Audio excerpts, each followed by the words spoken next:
So this next person you guys all know, if not from meeting him in person over the last couple of days, then from his Twitter presence and also his extraordinary podcast. This guy's become like a good friend of mine, which is super crazy to think about, meeting internet friends. But he's also someone who I look up to just to an extreme degree. And I'm super excited to welcome him here. So Chris Powers from Fort Capital.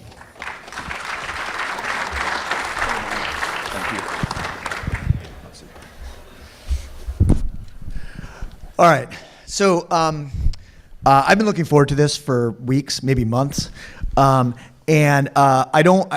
It's important to me. Like, you guys probably know the story. Chris has a huge platform. I'm going to ask him in a second to describe exactly what he's built, and he and his partner and his team have built to date. To just give everyone a real sense, but I want to focus today on one particular issue, maybe two particular issues, and those are his pivot in 2016, I think, into industrial, and the reason we're doing all this is because I think there are a lot of you out here who are either looking at starting a GP business or looking at pivoting to a different asset class, and that we've thought about it too, and it's scary, and Chris has done it in an incredible way. So we're going to focus on that, and if we have time, we're going to get into how he has gone from an entrepreneur to a platform. So that's the context here. We're going to jump right in. Chris, tell us about what you built to date. Yeah, and before, just a round of applause for Moses. This has taken Thank you. It's a lot of work. Thank you. Moses is one of the kindest, smartest people, and this was no easy feat, and this has just been an incredible 2 days. So what was the question again? So talk to us about what Fort is today, to give people a sense. So Fort, we never really called ourselves real estate private equity until the last couple years, but I really kind of think of us as like real estate private equity operators. And we're based in Fort Worth, Texas. We're a fully integrated firm that acquires, finances, manages, all the way to property management, our own properties. And really in the last 5 years have become known for a deep focus on kind of Class B industrial flex assets throughout the major Texas markets. And so we kind of say we're a pure play Texas, which resonates really well in the market. We're kind of a pure play industrial flex, and we syndicate on a deal by deal basis. So we've acquired almost over $700 million worth of this stuff over the last 5 or 6 years. Everything sits in its own SPV, its own deal, with its own structure and capital partners, and I think we have 26 or 27 people now. So that's a serious platform, and hats off to you for building it. What I think a lot of people don't know, because we all met you once you were already in industrial, is that you had a long and varied career in real estate, stretching back to I think when you were like 17 or something. So, which is insane to me. Can you just like briefly give us? I want people to understand the scope of your experience before the pivot to industrial. Yeah, so I grew up in El Paso, Texas, went to TCU in Fort Worth, Texas, and this was 2004. And he's not actually here right now, but I think he's driving up from San Diego this afternoon. I had businesses in high school, really doing kind of like small thing. I was selling golf clubs on eBay, and I had a lawn business. Went to TCU and was like, I really need to make some money. And just kind of really taking advantage of the time. I was getting loans from Countrywide when I was 17 at 3% down, 6% cash back at closing to buy rental houses near the university. So I remember thinking at the time, like, why does everybody not do this? So you started out with like one for yourself to live in with your buddies, and then like one, rented it out, bought 12 throughout college, graduated in 2008 at the bottom of the crisis, had a leasing business, property management business, and then started flipping homes. And we can kind of get into it, but I've until 2016, I felt like I'd done almost everything that I could at that time within the world. Yeah, let's actually talk about it. So you did these rental houses for students. You were managing. You built some spec stuff, right, too? Yeah. So in 2008, right before the crash, Wells Fargo gave me a $250,000 line of credit, a revolver, which for anybody in here, that's basically used as cash. And I was going to use that to just keep flipping homes near TCU. The crisis hit, and we ended up buying foreclosed homes all over DFW. I met a builder through that, and then I started building student housing and apartments and duplexes and high-end custom homes and like anything I could build. Really got into land development and land entitlement for several years. Again, kept kind of urban developing along the way.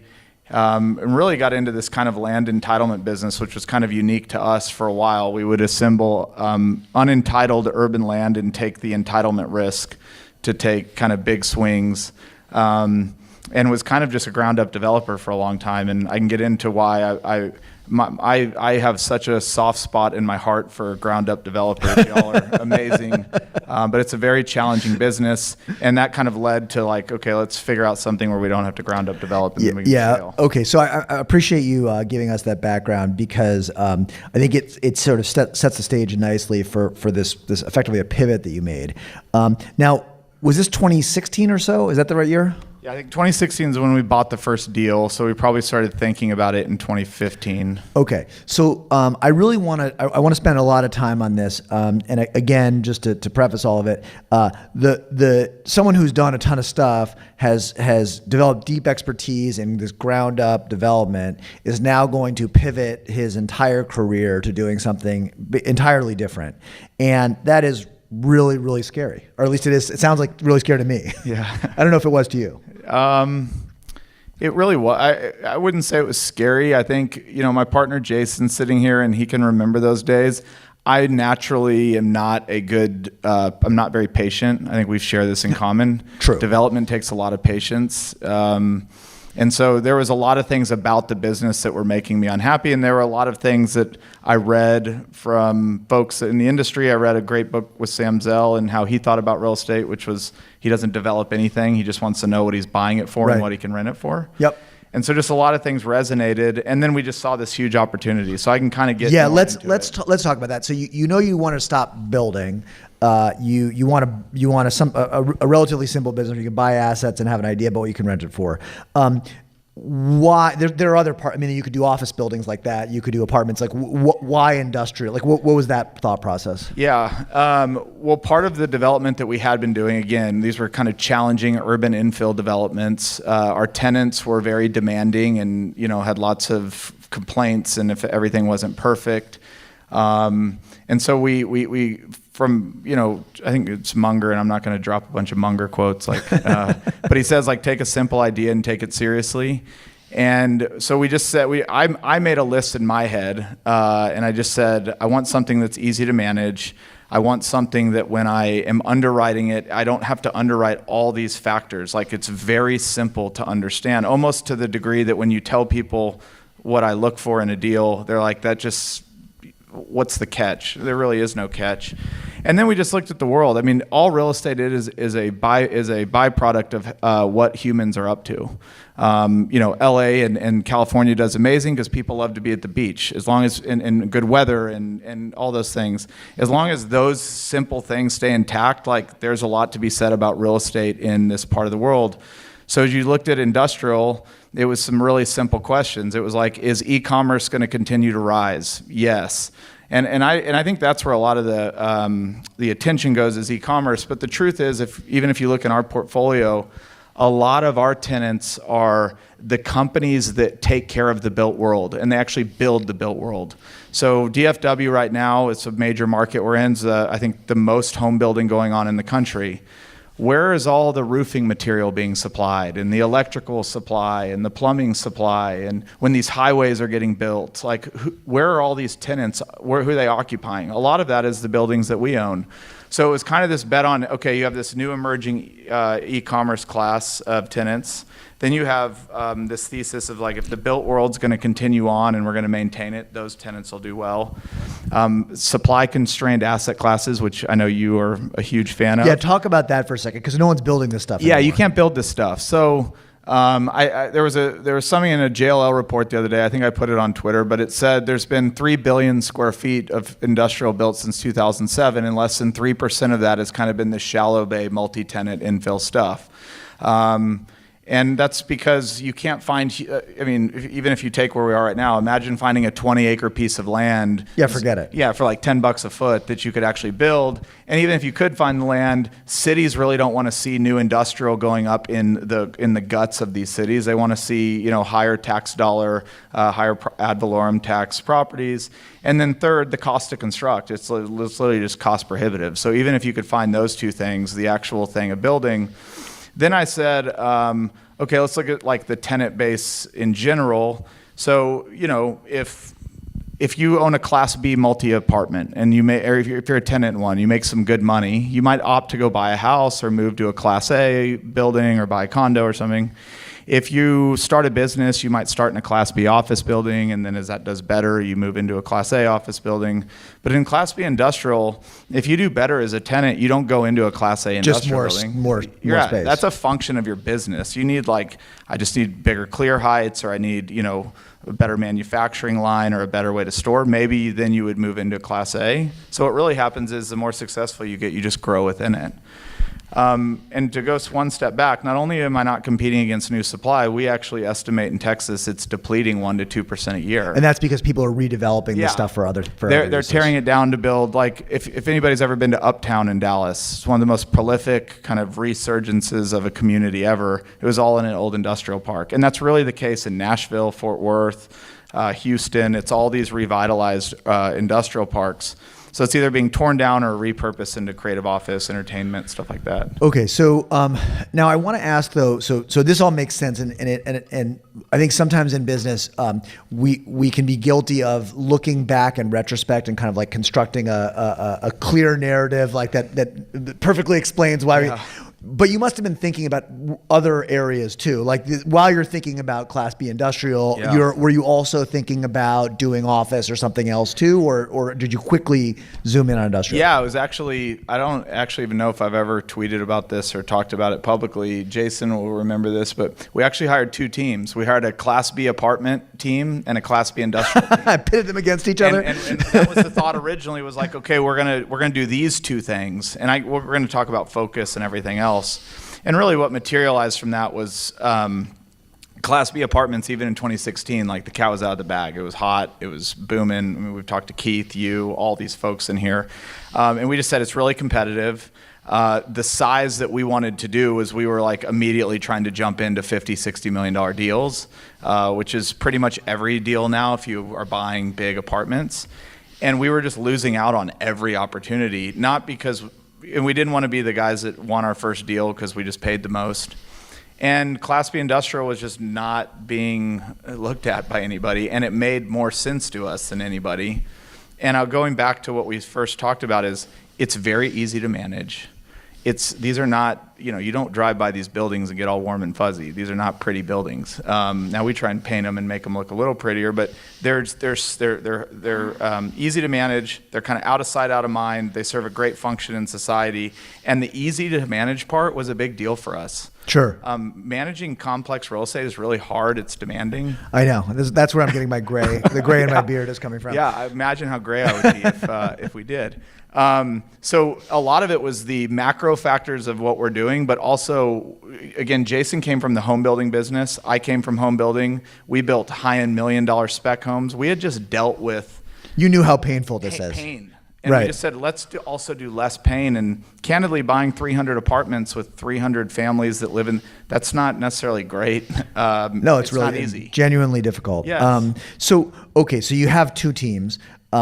And they're both out looking for deals, and it sounds like the industrial team starts to get traction first. Yeah. Who were those people? Like, did you hire a young broker to come in? I think, or who did you bring on to these teams? Yeah, so we hired originally a great lady named Sarah Lancart, who is the number one kind of Class B industrial broker in the Fort Worth market. And I've heard her podcast with your. If anyone wants to hear about, she's fantastic, and the podcast that she did with Chris is really good. Yep. How did you convince someone who was doing so well in her career to come on board with you? Besides being charming. Yeah, it took a year. I met with her a lot of times. I remember Jason would ask me like, is she going to say yes? What's taking so long? She was a partner at this firm. So that took a while. But, candidly, and again, I think we'll talk about this, momentum breeds momentum. We were having a lot of success. She could see that, we were being successful in the things we had chosen to do to date, and this might be a great opportunity. She wanted to get onto the principal side, didn't want to go to a big firm, was coming from Transwestern, which is a big, commercial real estate firm, wanted to be part of something small. And we offered her a great incentive to kind of help us get into the industry. I mean, candidly, and we've told her this, she taught us a lot about the industry in the early days. I love this. This is a kind of a theme that I think you guys have probably heard, that this links what Keith was talking about, this idea of bringing in expertise from the outside the organization, being willing to share the upside and the rewards with them in order to learn from that expertise. Yeah. I mean, as I even sit here today, is like I kind of say this tongue in cheek, but I really kind of mean it, is like my job is to actually be the least relevant person in my office. What I really mean by that is my job now is to assemble a great team and make sure that they're incentivized, that we're thinking smart, that we're doing the right things. And so it comes, like, if I even feel like I'm better at something in the company, that's a problem. This is a huge issue. Okay, that's really interesting. So, yeah. Okay, so so you brought her in. Did you also bring in some young people who were inexperienced for her to teach? Was she teaching you? How did that information, that expertise diffuse through the organization? Yeah. So we hired her, and again, just to be clear, we were still doing lots of other stuff at this time. So it was like, we're going to hire this team, and hopefully this takes us, to the promised land. And I think the goal was she was going to start, buying and doing things, and then we hired this other team. And really, what happened out the gate is, like, in the first 6 months, I think we did 2 or 3 industrial deals, like, right out the gate. And so that side of the company was starting to pick up. And it didn't take but a year for us to make the decision, okay, we're not doing any multifamily at all. We're just going to stay here. And then you just start really putting all the resources into who do we need to hire to accompany these people. Okay, now I guess my next question is, so we're, another theme that kind of run through all these talks is like the chicken or the egg problem of like deals, capital. You obviously have a track record at this point. You've probably made people a bunch of money. So you have people who trust you. Yeah. On the other hand, you're like, we're about to buy something that I've never done before. And yes, I've hired this person who's good, but like still we haven't done it before. Yeah. What were those, who was the capital, and what were those conversations like? Yeah, and I think that's a really good point. I'll take 2 steps back before I answer that. So another thing that was happening in 2016, and we were similar to Mark Gilbert yesterday. We were a Fort Worth market expert, had all these different types of deals going on. But I've had dreams of building a really big company. And I think a lot of this talk is to take it from a standpoint of like, what are your goals? Because what we did isn't right if your goal is not to build a big company. But we want to build a big company. And part of what was happening in 2014, 2015 was I would bring a deal. We'd be building townhomes. We needed to raise $5 million. The more money we kept trying to raise, the conversation kept coming back. We know you'll probably be successful, but there's going to be a guy that walks in here tomorrow that only does townhomes. That's all he does. And I would rather give that guy the $5 million than you, because we look at your website. I don't know if you're going to wake up tomorrow dreaming about student housing. And that kept coming up over and over. And I remember Jason and I talking, was like, okay, that's a problem. People want to see focus. And that actually was like so recurring that it didn't take me but 2 or 3 months to go, oh, wow, okay. So now fast forward to where you're at, where we actually where was the money coming from? So we had success. We had a lot of high net worth and family, friends and family money. And really we just, even though we weren't a pure play industrial company yet, we just started telling everybody we were. Like, oh, interesting. We were just like, this is all we're going to do going forward. And this is before you bought the first deal, or after? This is maybe after you bought 1 or 2. Yeah, this was probably after we had bought 1 or 2. And so you buy 1 because you haven't gone full cycle on these deals yet, right? Like you bought them, maybe you start turning the tenants over. Yeah. So you could presumably maybe you could show like some new leases signed that sort of starts to validate the thesis, or not even that yet. That, and we had Sarah. She had 12 years in the business. So we were like, she came. Obviously, she wouldn't leave Transwestern as a partner to come here if we didn't have something going on. That's really interesting. And so what we were able to provide her, and this is, look, your back office of your real estate office can, accountants don't care what asset class it is. There's a lot of people in the company that don't necessarily Tastes like care. chicken. I get it. Yeah, Tastes like yeah, chicken. yep. So what we were giving her was like this support, but you're in return, you're going to bring industrial into the company. And so you're able to piggyback on her reputation and network and expertise. Okay, so people are willing to trust you to do those first deals. You do a couple of, and then you start telling people we're an industrial company. Yep. Was it scary? Was it like, so there's that Annie Duke concept of, I think it's Annie Duke, the small bets, like entrepreneurship is like a series of you do these small bets. Was it one of those, or was it like we're burning the boats and like we are an did you change the website? Was it just like Ford Capital is an industrial company and that's it? I think, so we did a deal or two, and then, but again, on this thing of focus and like recruiting, and I haven't talked about recruiting yet, but everything made sense to us that the more we become this singular focus company, we'll recruit better, we'll raise money quicker, we'll have better deals with brokers, the floodgates should open up. So this is all in hindsight, right? I don't think in real time it was this, but it was, let's become a singular focus company to the world as quickly as you can. And I think it's what a lot of the people in here that are on Twitter and that share a lot are good at, is like the quicker you can tell your story and beat that drum over and over, people remember it quick. And so, but I remember like with Jason, we're like, okay, this is working. Class B multi is not. And I don't know if it was a definitive conversation, but I remember we just kind of mutually agreed, like, this is all we're going to do, and this is what we're going to tell everybody we're doing. And when you beat that drum, not even in the office to the team, but to the outside world, you just kind of become what you... you speak it into being. Right. I mean, I'm familiar with that. You guys have heard me talk too much. And I think, but it is an important message to repeat, which is to say that running one of these organizations is really just telling the same story over and over and over again to everyone who will listen to you, and even people who don't really particularly want to be listening to you, you still tell them. And then if there's one thing I've learned, and I think, you could say Twitter's taught us this, but just being out in the market, as soon as you think you're tired of telling your story, that is when most people are just starting to listen. I agree with you. So beat the drum like incessantly. And that's what Twitter and a lot of things, the podcasts have been great for us, is I'm tired of talking about Class B industrial, but then I come somewhere like here and people are still excited. Super excited, right? Right. The story's not over and you just have to keep telling it. So you start to do your first couple of deals. So you've got this woman who comes in to kind of validate the expertise and everything. She's brokered, so presumably her expertise is on the transaction side and generating deal flow. What about the asset management piece? Because there's another element of this is knowing what to do with these buildings once you own them. That's a great question, and I'm going to give the real answer. For so long, again, we were developing, we were building, we were doing multifamily. That doesn't have a huge asset management component. A lot of it's merchant build. You're building the home, you're selling it. Yeah. Now, we did have apartments, but not a ton. I remember, and what I'm getting with that is like Jason and I were just so naturally involved in the buying, the kind of managing of the deal. But I remember it took about a year. We were like 4 deals in, and we're like, who the hell is focused on this every day? Because Jason and I are building the company.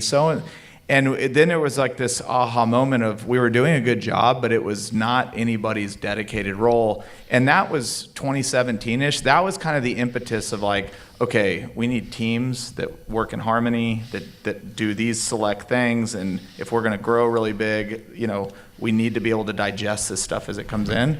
So the answer to that question is like there was probably a year where asset management was just Jason and I like periodically having like a fire drill to get something done. And then we've really put in the wheels in motion that this has to be a thing within the company. And is that person that you brought in someone who had done specifically asset management for Class B industrial before, or was like who was this person? Yeah, the answer is no. I think they were a multifamily asset manager. And again, I remember them showing up and kind of thinking, oh, this is way easier than multifamily. You're going to convince me on stage here that I got to stop buying apartments. We're going to do a deal before we leave. No, it was a multifamily. And also, again, 2016, 17, it's not like there was all these asset managers from the Class B industrial world just right, you have to train around. someone anyway. Right. Yeah. It was not a very sought-after asset class at that time. Okay, so you've got this person in, and now this is something actually I've never asked you before. In terms of operating these things, are the people? Do you do the leasing internally, or are you farming out the leasing to third party brokers? It's a great question.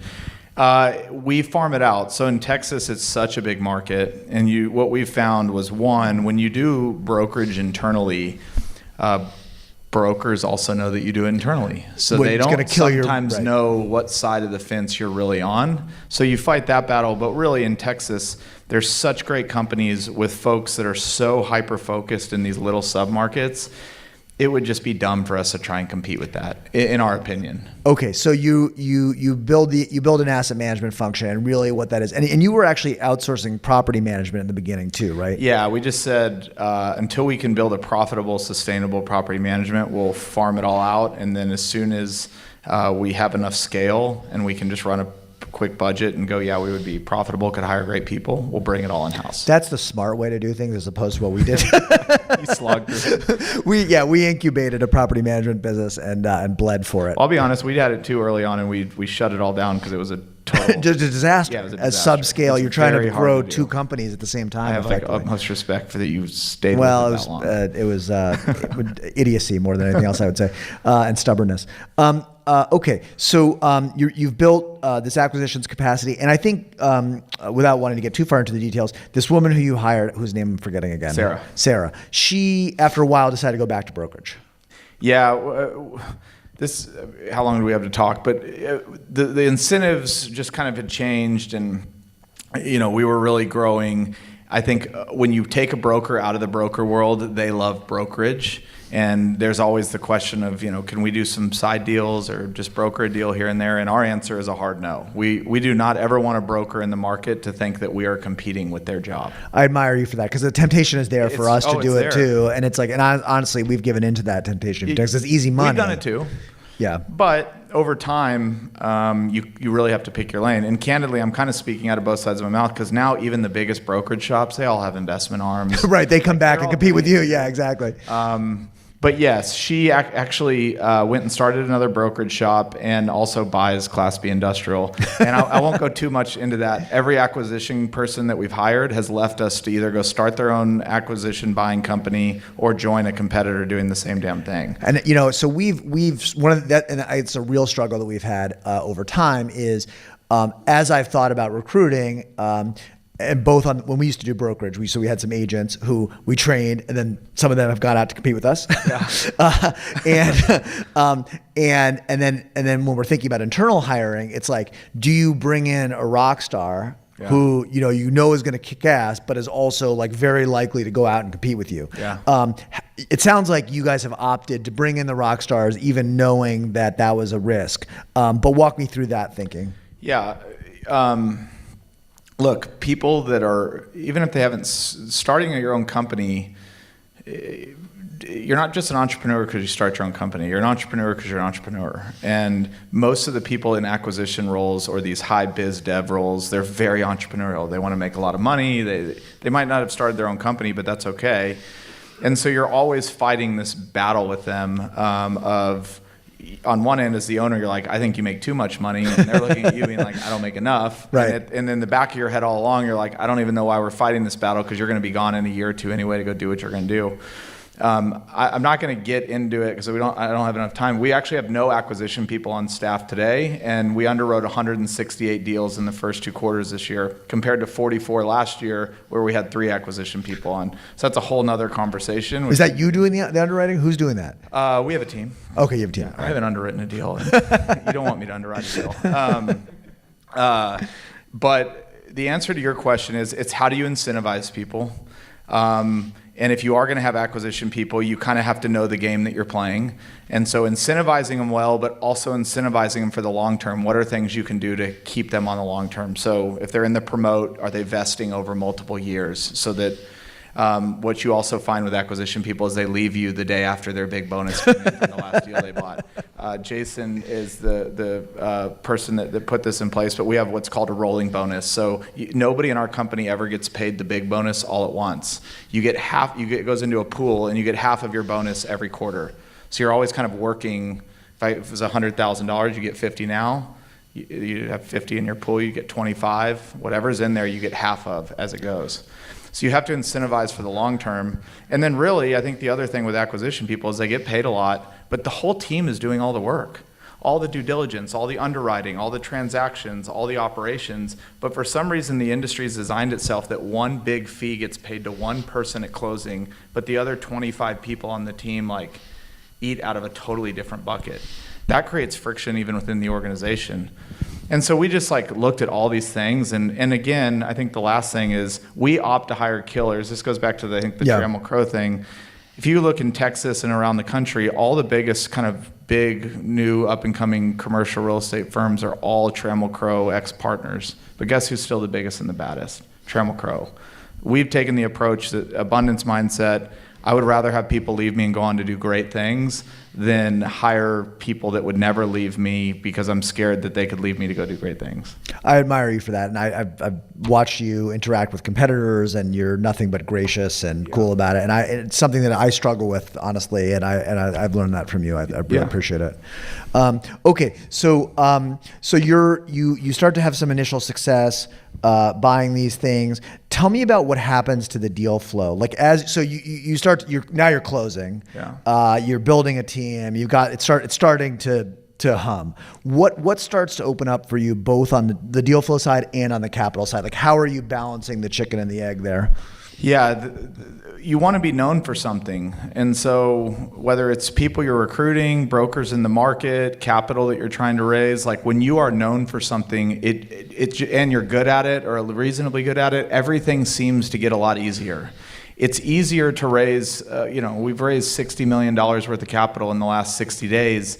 It probably felt more effortless for us than when we were trying to raise $2 million but had lots of different deals going on. I think we as humans get lost in this idea that being busy means we're being productive and getting a lot done. And I think what Jason and I would tell you in here is like 5 years ago we were busier than we've ever been. We were kind of worn out and we weren't like looking back actually as productive.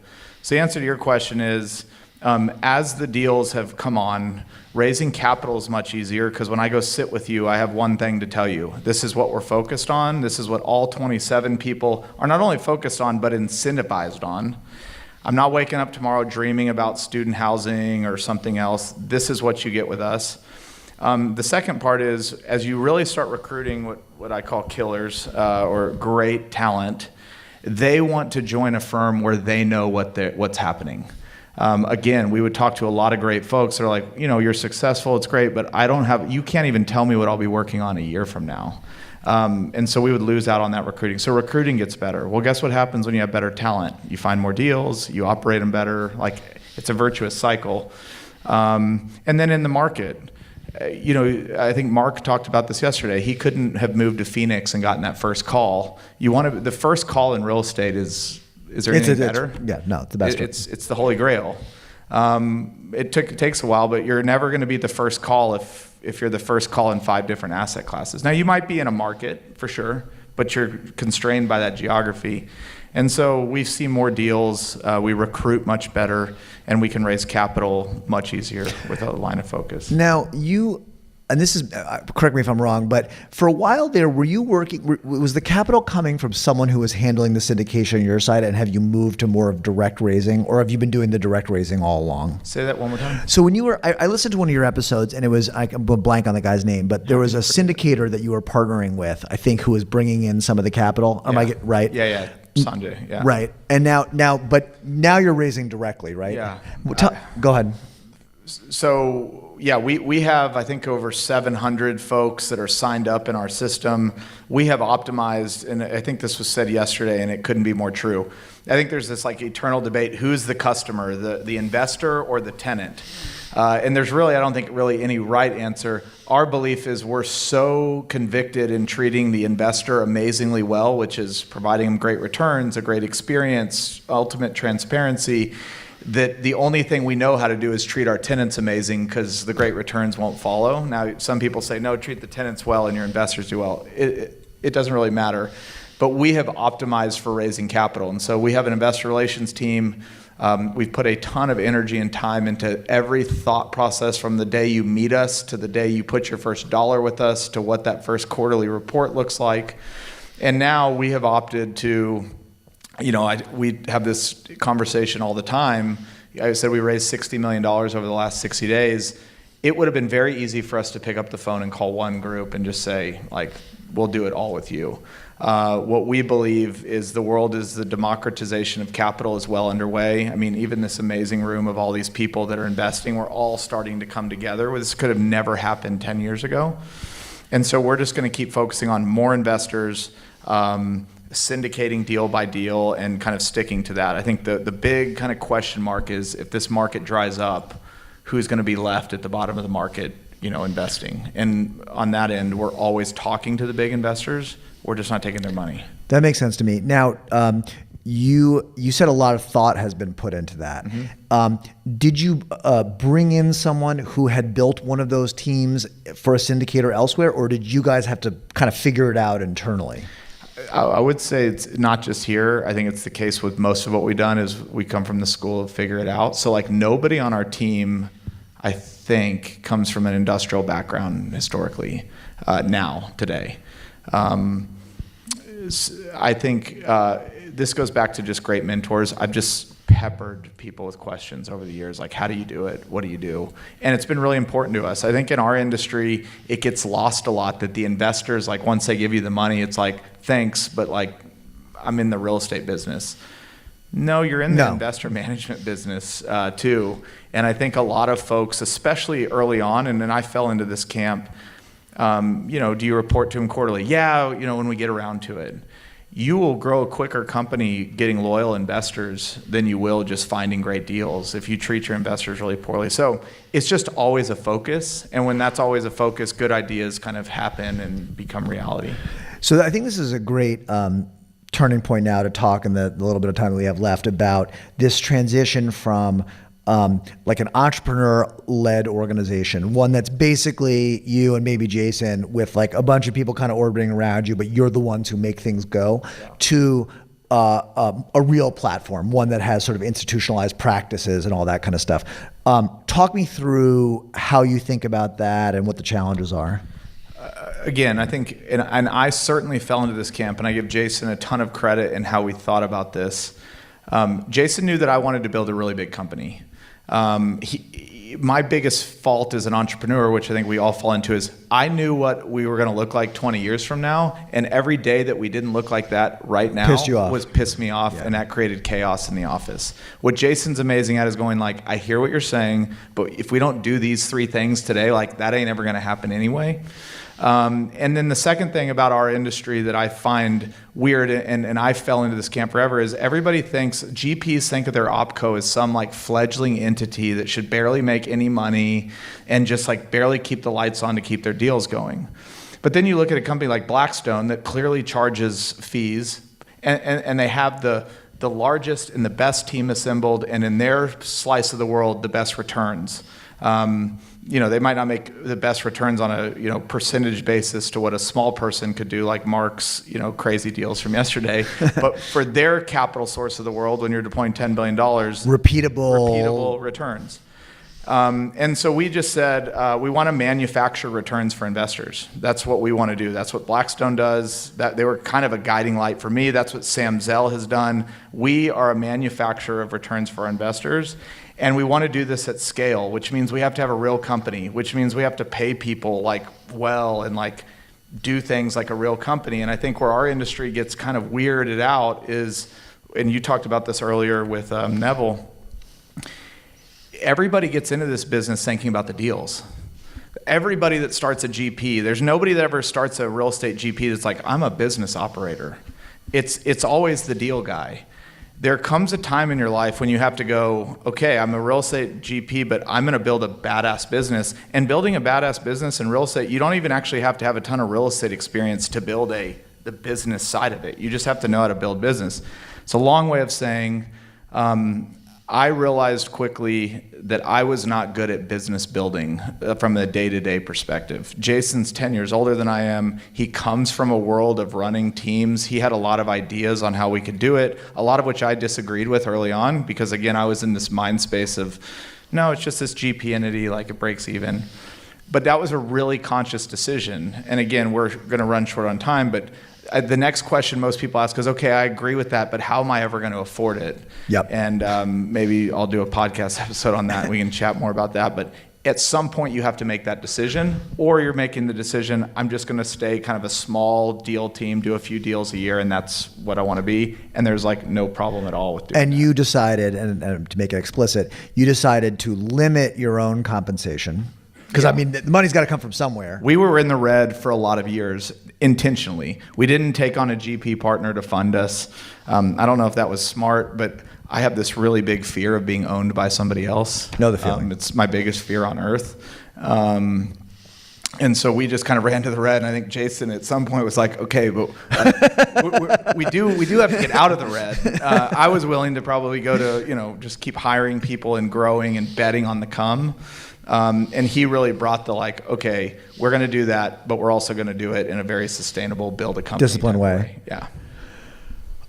I think I want to leave it there. Really appreciate it, as always. Thank you, my man. You're the man. Thank you very much. Such a pleasure.